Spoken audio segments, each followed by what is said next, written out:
ఎలా ఉన్నారు? Welcome back to Bezawada backpacker. Guys, floods వల్ల ఎంతోమంది ఎన్నో ఫ్యామిలీస్ ఎన్నో ఏరియాస్ బాగా సఫర్ అయ్యాయి. బట్ ఇంత కష్టకాలంలో కూడా మనకైతే 72 feet Ganapati I think first time Vijayawada అనుకుంటున్నా, లేదు ఆల్రెడీ ఎప్పుడైనా పెట్టుంటే ఎక్కడ పెట్టారు ఏంటంటే మీరు కామెంట్స్లో మెన్షన్ చేయండి. సో ఈరోజు అయితే విజయవాడ భవానీపురం సితారా సెంటర్ దగ్గరలో వెల్ఫేర్ గ్రౌండ్ అని ఉంటుంది. సో ఆ గ్రౌండ్లో అయితే పెద్ద విగ్రహం 72 feet అనమాట. జనరల్గా అయితే హైదరాబాద్ ఖైరతాబాద్లో పెడుతుంటారు. సో అలాంటి విగ్రహం అయితే మన విజయవాడలో పెట్టారు. చాలా అంటే చాలా బాగుంది. సో అది ఎక్కడ ఏంటి అనేది మీకు అయితే డీటెయిల్గా ఎక్స్ప్లెయిన్ చేయడానికి, అండ్ ఇంకా గణపతి స్పెషాలిటీ ఏంటి, ఎన్ని రోజులు ఉంచుతారు, ఎప్పుడు నిమజ్జనం చేస్తారు, ఎలా నిమజ్జనం చేస్తారు, ఆ డీటెయిల్స్ అన్ని కూడా నేనైతే వీడియోలో షేర్ చేయబోతున్నాను. సో వీడియో లాస్ట్గా చూడండి. Main how are you feeling now and are excited? Yes, I am excited. First time చూస్తున్నాను అంత పెద్ద గణపతిని. నేను ఎప్పుడు దాకా చూడలేదన్నమాట. ఎప్పుడు ఊళ్ళోనే ఉంటాను, లేదంటే హాస్టల్లో ఉంటాను. అలా ఉండడం వల్ల ఫస్ట్ టైం చూస్తున్నాను అంత పెద్ద గణపతిని. So excited. అండ్ అలానే గైస్, మన ఛానల్ ఫస్ట్ టైం చూస్తే లైక్ చేయండి, అలానే సబ్స్క్రైబ్ చేసుకోండి ఇంకా ఇలాంటి మంచి మంచి కంటెంట్ కోసం. సో ఇంకే మాత్రం లేచుకోండి, మనం అయితే వీడియోకి పోదాం. Let's go. So guys, finally we are reached Dundi Vinayaka 72 feet. And ఇది వచ్చేసి ఆర్టీసీ డిపో విద్యాధరపురం. అయితే చాలా పెద్దగా ప్లాన్ చేశారు, బట్ నేచర్ సహకరించలేదు. వినాయక చవితికి అయితే నేచర్ అంతా సహకరించాల, but they are getting on track. మనం సొరంగంలో నుంచి సితారా సెంటర్ బయటకు వచ్చిన తర్వాత అలాగా వెళ్ళిపోతుంటే టువర్డ్స్ గొల్లపూడి వెళ్తాము. Swathi road check centre and Gollapudi మార్కెట్కి వెళ్ళిపోతాం. సో సొరంగంలో నుంచి సితారా సెంటర్ దాటి బయటికి రాగానే లెఫ్ట్ సైడ్ అయితే పెద్దగా ఉంటుంది స్టాచ్యూ. ఇది వచ్చేసి వెల్ఫేర్ గ్రౌండ్ అంటారు. అండ్ ఎంట్రన్స్ అయ్యేటప్పుడు రోడ్డుకి అటు ఇటు కూడా చాలా అంటే చాలా బాగా డెకరేట్ చేశారు. మీరు చూస్తున్నారు కదా. ఇంకా నైట్ అవ్వలేదు, నైట్ టైం లైటింగ్ ఇంకా చాలా బ్యూటిఫుల్గా ఉంటుంది.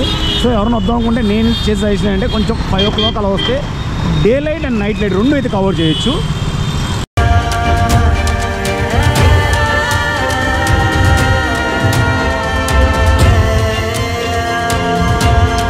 And here we are going to enter inside. మొత్తం ఇకైతే ప్రజెంట్ ఒక తిరునాళ్ళ వాతావరణం అనమాట. తిరునాళ్ళు ఎలా జరుగుతుంది అలా ఉంటుందో వాతావరణం అంతా అలా ఉంది. క్రౌడ్ కూడా ఏం కావాలి పాప పక్కన ఆడుకోమ్మా. సో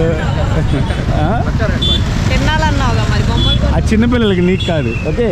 మొత్తం యాక్చువల్ అయితే ఈ పాటికల్లా అంతా బాగా నీట్గా రెడీ అయిపోయి ఉండాలి. బట్ ఫ్లోట్స్ ఎఫర్ట్ వల్ల అయితే ఆల్మోస్ట్ చాలా డిలే అయిపోయింది వర్క్స్ అన్ని. నేను యాక్చువల్లీ ఇంత వర్షం ఎంత చూసి అసలు ఎలా చేస్తారు ఏంటి అనుకున్నా, కానీ ఇంప్రెస్ అయ్యాను వాళ్ళ డెడికేషన్ హార్డ్ వర్క్ చూసి. బురద ఉండి వాటర్ ఉందో అక్కడ ఒక ఆల్మోస్ట్ 5 feet హైట్లో ఒక చిన్న మనకి బ్రిడ్జ్ అయితే కట్టారన్నమాట, ఫుట్పాత్ లాగా. అది కూడా 10 feet కట్టారు, 10 feet వేలో. సో ఎంతమంది క్రౌడ్ వచ్చినా కానీ కొంచెం కంట్రోల్ గానీ అయితే everything is going good. Ground నుంచి ఒక 5 feet హైట్లో అయితే దీన్ని బిల్డ్ చేశారు. ఒకవేళ వాటర్ లెవెల్ ఇంక్రీజ్ అయినా కానీ ఇంపాక్ట్ అవ్వకుండా, పబ్లిక్ ఏమి ప్రాబ్లం లేకుండా అయితే దీన్ని బిల్డ్ చేశారు. ఇంకా ఈ లోపలంతా ప్రజెంట్ ఇంకా లిటరలీ చెప్పాలంటే ఇది మొత్తం క్లియర్ కట్గా తెలియాలంటే మీరు డ్రోన్ విజువల్ చూస్తుంటారు కదా. డ్రోన్ విజువల్ మీకు అర్థమైంది అసలు ఎలా ఉంది ఇక్కడ ఏంటి సిచ్యువేషన్ అనేది. Goose bumps. అసలు మన రోడ్డు మీద వెళ్తున్నా కూడా గణపతి అంత పెద్దగా అసలు చాలా క్లియర్ కనపడతారు అనమాట. యాక్చువల్ మా ఇల్లు కూడా ఇక్కడే భవానీపురంలో. సో మేమైతే రోజు వెళ్తున్నప్పుడల్లా ఈచ్ స్టేజ్ని వినాయకుని బిల్డ్ చేసే ఈచ్ స్టేజ్ అంతా చూస్తూ వచ్చాం మేము, స్టార్టింగ్ దగ్గర నుంచి కంప్లీట్గా గణపతి రెడీ అయ్యేదాకా. Guys, here I'm going to reveal the full statue of Ganapati lord Ganesha, Dhoondi Ganesh Seva Samiti, Sri Vijaya Mahaganapati ఉత్సవాలు and sponsor by NVR jewelleries. జై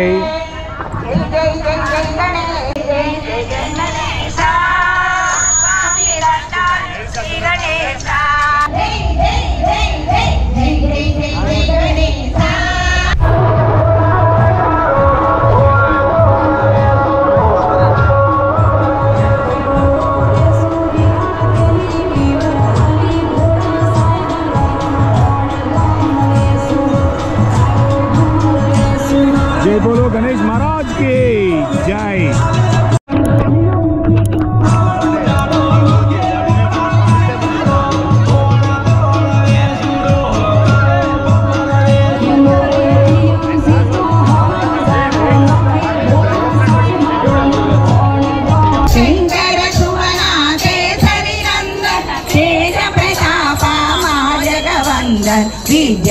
विद्यावानागुनीयति चातुर राम काज करिवे को आतुर जो समिदय हनुमत बलवीर रामदूत तुलित बलधाम अंजनी पुत्र पवन सुतना అండ్ గైస్ గణపతి స్టాచ్యూకి లెఫ్ట్ సైడ్ వచ్చేసి బాలరాముల విగ్రహం వస్తుంది, అలానే రైట్ సైడ్ వారాహి తల్లి విగ్రహం వస్తుంది.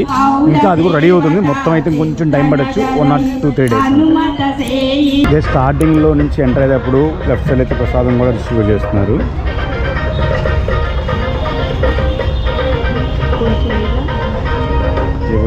సో గైస్ మనతో పాటు అయితే దూండీస్ గణేష్ సేవా సమితి తాలూకా రంజిత్ బ్రో అయితే ఉన్నారు. బ్రో యాక్చువల్లీ నేను మా ఇల్లు ఇక్కడే పక్కనే చూసినప్పుడు ఆ వర్షం, ఆ ఫ్లడ్ వాటర్ అంతా చూసిన తర్వాత చాలా కష్టం అనిపించింది. అంటే ఈ ఇయర్ ఉండకపోవచ్చు అనిపించింది. బట్ అసలు ఇన్ని ఛాలెంజ్ ఫేస్ చేసి దాటుకొని ఒక్కసారిగా ఫెస్టివల్ రోజు ఓపెన్ చేసి పూజ చేయడం నాకు చాలా అసలు ఆశ్చర్యంగా అనిపించింది అనమాట. అసలు ఏమేమి ఛాలెంజ్ ఫేస్ చేశారు, అసలు ఏంటంటే ఈ ఛాలెంజ్ ఫేస్ చేసుకుని ఎలా అధిగమించి మొత్తాన్ని సక్సెస్ఫుల్గా కంప్లీట్ చేశారు? శ్రీ గణేశాయ, ముందుగా మీ అందరికీ వినాయక చవితి శుభాకాంక్షలు. సార్ మీరు అడిగినట్టే మేము చాలా ఫేస్ చేసామండి. ఈ భారీ స్థాయిలో 72 అడుగుల ఎత్తు విగ్రహాన్ని తెలుగు రాష్ట్రాల్లో ఇదే మొదటిసారి.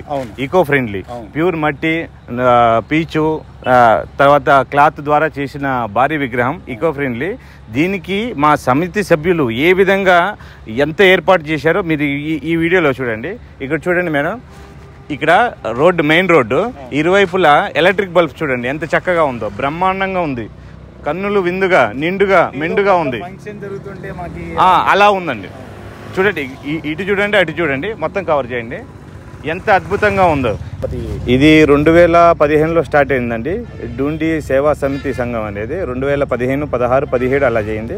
తర్వాత కొన్ని ఇబ్బందులు వచ్చి, కొన్ని ప్రభుత్వం తరఫున ఇబ్బందులు వచ్చి కొన్ని మధ్యలో చేయలేదు. మళ్ళీ ఈ స్టార్ట్ చేసామండి ఈ సంవత్సరం. ఫస్ట్ టైం కదా ఇక్కడ బిఆర్టీసీ రోడ్డు దగ్గర చేసాం ఫస్ట్, ఆ తర్వాత జింకానా గ్రౌండ్ దగ్గర చేసాం. ఈ గ్రౌండ్లో అయితే ఇదే ఫస్ట్ టైం. అసలు అంటే ఇదే చూసుకోవడం కారణం ఏమన్నా ప్రత్యేకమైన రీజన్? అంటే ఇంత పెద్ద విశాలమైన ఏరియా, దానికన్నా మించిన పెద్ద ఏరియా కాబట్టి ఇక్కడ మేము ప్లాన్ చేసాం. దాదాపుగా 25 లక్షల మంది పైనగానే మేము ఎస్టిమేషన్ వేసుకున్నాం. ఇదంతా నీట మునిగిపోతే ఒక మా కొలంలాగా అయిపోయింది అనమాట. అయినా ఇక్కడ మేము స్టెప్పులు తయారు చేసి, ఆ తర్వాత ఇక్కడ చూడండి ర్యాంప్ లాగా తయారు చేసాం. సో ఇప్పుడు ఇది వెళ్ళటానికా? ఇక్కడ వెళ్ళటానికి, పక్కన ర్యాంపు రావటానికి. దీనికోసం అని చెప్పి దాదాపుగా 25 నుంచి 30 లక్షలు అదనంగా భారం పడింది. ఇటు ఎంట్రన్స్ అవుతారండి, ఇట్లా వచ్చి ఇక్కడ టర్నింగ్ తీసుకొని ఇదంతా దాదాపుగా ఒకే ట్రిప్కి 1 నిమిషంలోనే 1000 మంది పట్టే ఒక ర్యాంప్ తయారు చేసామండి మేము. ఇక్కడ ఎంట్రన్స్ నుంచి ఇక్కడికి వచ్చే వరకు చూడండి, మన రాజ్యసం ఉట్టి పడేలాగా 72 అడుగుల భారీ విగ్రహం, ఈకో ఫ్రెండ్లీ, బంకమట్టి, నాచు, క్లాత్, కొబ్బరి పీసుతోనే తయారు చేసినవండి. ఏ ఒక్క ఐటెం కూడా ప్రకృతికి ఎటువంటి హానికరం లేకుండా జాగ్రత్త పడ్డారండి. దాదాపుగా 3 నెలల నుంచి ఇది ప్లానింగ్. ఇటువైపు వచ్చేసరికి బాలరాముడు అండి, రేపటికల్లా మనం దర్శించుకోబోతున్నాం. ఇటువైపు వచ్చేసరికి వారాహి మాత అనమాట. అది అక్కడ కూడా మనం దర్శించుకొని వినాయకుడిని దర్శించుకొని ఇట్లా ఎగ్జిట్ అవడానికి ఇట్లా దారి అయిందండి. నిమజ్జనం వచ్చేసరికి ఇన్బిల్ట్ పైపులు ఉన్నాయండి. ఓకే, మనం వాటర్ సప్లై చేస్తే ఆటోమేటిక్గా కరిగిపోద్ది. Thank you very much Ranjith bro. Full information డీటెయిల్గా ఇచ్చారు. మీరు ఫేస్ చేసిన ఛాలెంజ్ కూడా క్లియర్గా ఎక్స్ప్లెయిన్ చేశారు. Thank you very much. So guys మీకు టైం టు టైం అయితే నేను ఇన్స్టాగ్రామ్ అప్డేట్ ఇస్తున్నాను బెజవాడ బ్యాక్ ప్యాకర్ ఛానల్లో. అంటే 9 days అయితే కంపల్సరీగా ఉంటుంది, లేదా 11 days, 16 days కానీ 21 daysకి ఎప్పుడు ఎక్స్టెండ్ అవుతుందో అదే మన Bezawada back packer Instagram channel అయితే అప్డేట్ చేస్తుంటాను, రెగ్యులర్గా చూస్తూ ఉండండి. సో గైస్ అది కంపల్సరీతో ఒకసారి విజిట్ చేయండి. మీకు గూగుల్ మ్యాప్ లొకేషన్ వాళ్ళకి కింద ఇస్తాను. తిరిగి ఇంకో మంచి వెళ్తాం. అంటే keep smiling, signing off Bezawada back packer. జై హింద్.